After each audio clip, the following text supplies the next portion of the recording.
Thank you for coming. I just echo some of my colleagues. I appreciate your service and what you're trying to do, but to dismiss what we're trying to get to the bottom of as political banter, that's not what we're doing. I mean, when we see reports where, and many of these releases were before you were even in ICE, but when we see 124 people who had been in custody and were here illegally and then end up getting charged with murder, when you see things like Kate Steinle, who was just going about her business, and then she got killed by somebody who had no business being in the country, that's something that concerns people here in the Congress, but the American people. And our government is involved in a lot of different things. The type of health insurance you have to buy, how much water a toilet can flush, all these different things. And yet a core function of the government is to ensure the safety and security of the American people. And it's frustrating when government is involved in all these other things and then fails at its core function. So we are absolutely serious about it, and it's not political theater. It's just a frustration to have families who have to go through this. Now, you said something earlier in your testimony. You said that you need a removal order to deport someone. Without that, they can't be deported. Is that correct? A final order of removal. Well, because aren't there administrative removals?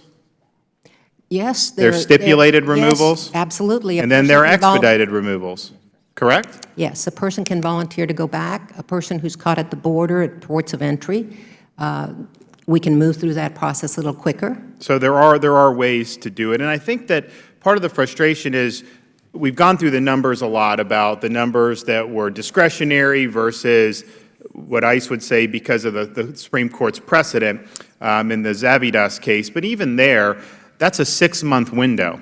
So you have somebody in custody, let's say, who got out of prison after committing a sexual assault against a child, and that individual is being held. You do have time to be able to repatriate that individual back to their home country. And what we're a lot of times told by DHS is, well, they don't get the paperwork to us in time, they don't do all this, and so then the 6 months elapse, and then this individual is released when they are clearly a danger to society. So you guys can work through this quicker.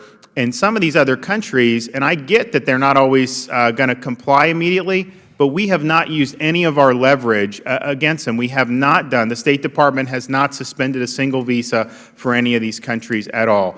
We have the ability to do that. They depend on us more than we depend on their visas. And so what can you do to be able to move through the process quicker so that people who are clearly dangerous, have been convicted, don't have any legal right to be here, can be repatriated before that time limit expires?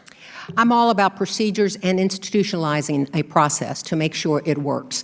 My interest is not in second-guessing all our officers, it's in setting up a process and procedure that will get to that. So what do you need to do, though, to do that? What do we need to do? Because there's Mr. Gowdy, he has a legislative fix for this Zavidas issue. Is that something that you're familiar with? I am not. Would that be something you'd be open to learning about? Absolutely, sir, and working with you on that total subject. Because here's I guess the issue, and you've raised the statute books and you've said, look, they're not mandated to be deported, even if they've been convicted of some of these bad crimes, because Congress has made these decisions.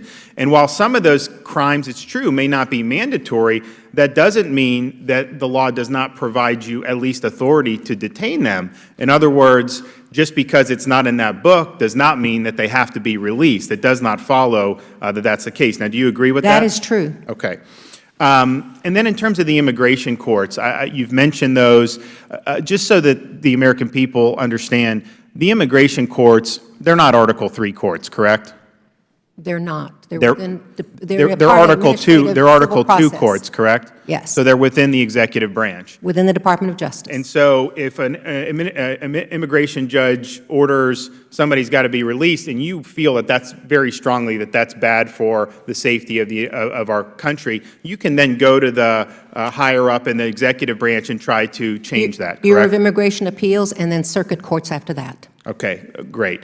Do you know when we first did this issue, in fiscal 13, there had been 36,000 individuals who had been released, who had been convicted of crimes but were here illegally. And as of last year, there had been 1,000 of those people who had already been convicted of new crimes. Do you guys have the figures on anybody from FY13 through FY15 who has been in ICE custody, previously been convicted of a crime and then got released and then got convicted of a new crime?